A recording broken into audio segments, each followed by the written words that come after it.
Selamat siang pemirsa, inilah info terkini Soranet TV bersama saya Silve. Pemirsa, dalam rangka memperingati hari ulang tahun ke-49 PDI Perjuangan Kabupaten Manggarai menggelar apel di lokasi tanah milik partai tersebut pada hari Senin 10 Januari 2021. Apel tersebut dipimpin langsung oleh Bupati Manggarai Heribertus Nabit yang juga sebagai Wakil Ketua DPC PDI Perjuangan Kabupaten Manggarai. Sekretaris DPC PDI Perjuangan Kabupaten Manggarai Alven Beja kepada awak media menjelaskan, dalam rangka hari ulang tahun PDI Perjuangan ke-49, DPC PDI Perjuangan menggelar sejumlah rangkaian kegiatan, diantaranya pembagian beras dari Puan Maharani sebagai Ketua DPR RI, membersihkan lingkungan, dan menggelar vaksinasi massal COVID-19.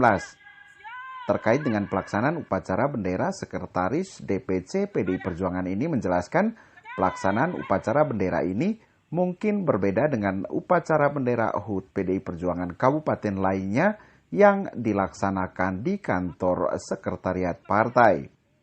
Untuk DPC PDI Perjuangan Kabupaten Manggarai, kata dia, upacara bendera dilaksanakan di lokasi tanah aset milik DPC PDI Perjuangan Kabupaten Manggarai yang berlokasi di Konggang, Kelurahan Waso, Kecamatan Langke, Rembong.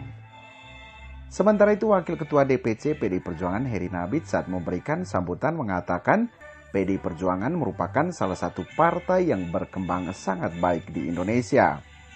Dengan lika-liku masa lalu partai yang begitu panjang dan penuh perjuangan, dia berharap semua pengurus tetap komit dan konsisten untuk memajukan partai bermoncong putih ini ke depannya.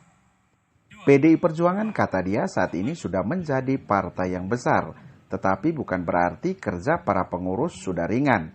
Tetapi yang lebih berat adalah proyeksi ke depan yang menuntut semua pengurus agar kerja lebih keras sehingga eksistensi partai tetap terjaga. Apalagi lanjutnya saat ini banyak partai yang menjadi pesaing dari PDI Perjuangan. Untuk itu, Bupati Manggarai kader PDI Perjuangan ini meminta kepada seluruh jajaran pengurus DPC Kabupaten Manggarai agar dalam mengambil kebijakan harus betul-betul pro rakyat, sehingga PDI Perjuangan akan tetap dicintai rakyat Manggarai dan rakyat Indonesia. Dalam pengambilan keputusan juga, lanjut Bupati Heri, harus merujuk pada instruksi dari pimpinan tertinggi partai. Bapak Ibu semua, kita hari ini menghadiri hari ulang tahun partai yang ke-49.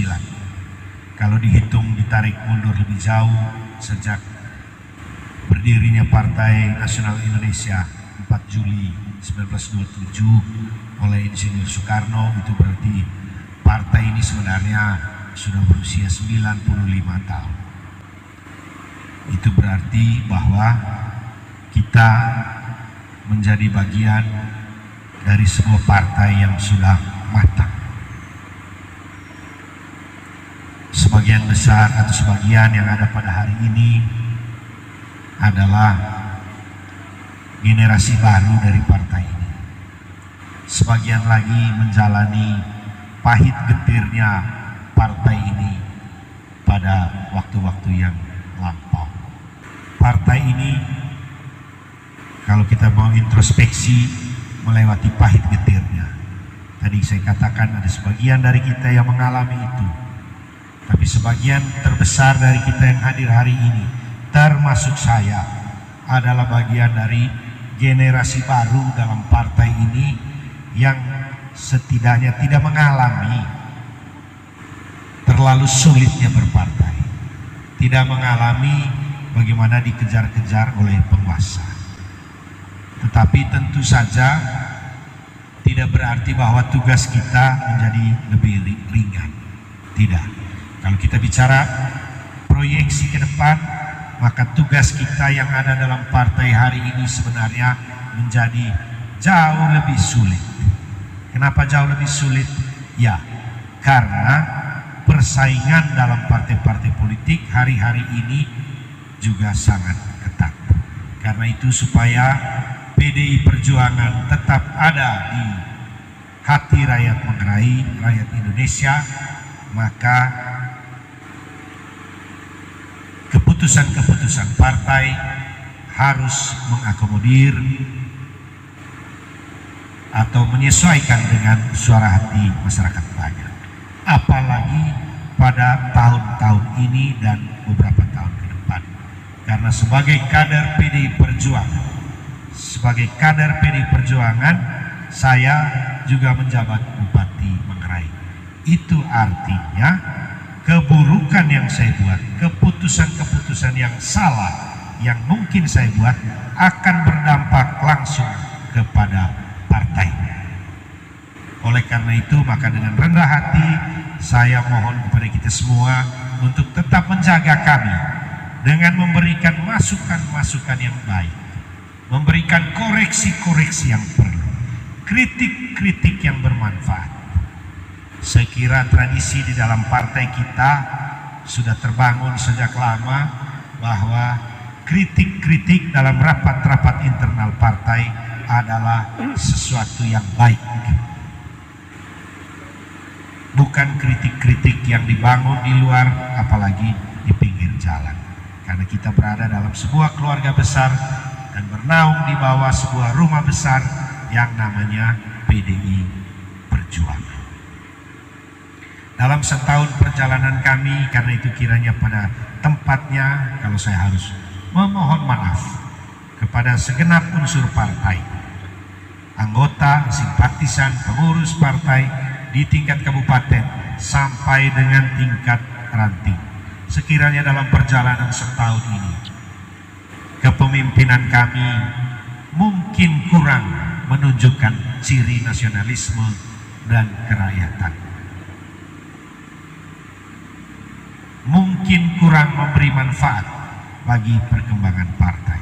Kami mohon dimaafkan dan kita berharap bersama bahwa tahun ini dan tahun-tahun yang akan datang masyarakat Manggarai akan bisa benar-benar melihat sebuah ciri kepemimpinan kerakyatan yang menjadi ciri dari Partai Demokrasi Indonesia Perjuangan. Tugas kita tidak ringan, tugas kita akan selalu berat, tetapi saya berharap bahwa persaudaraan, solidaritas di antara kita sebagai anggota Partai Demokrasi Indonesia Perjuangan akan makin kuat di hari-hari mendatang, terutama dalam menghadapi pemilihan legislatif 2024 dan pemilihan presiden 2024.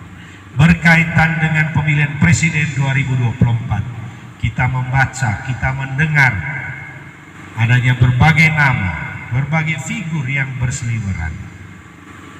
Himbauan kami adalah mari kita semua tetap tunduk pada keputusan partai. Dalam hal ini tunduk pada keputusan Ibu Ketua Umum Ibu Megawati Soekarno Putri.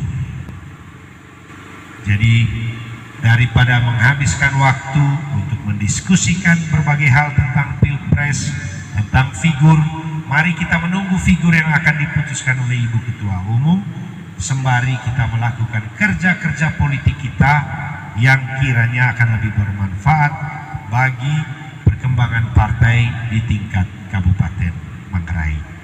Demikian info terkini Suara Net TV, saya Silve pamit, selamat siang dan sampai jumpa.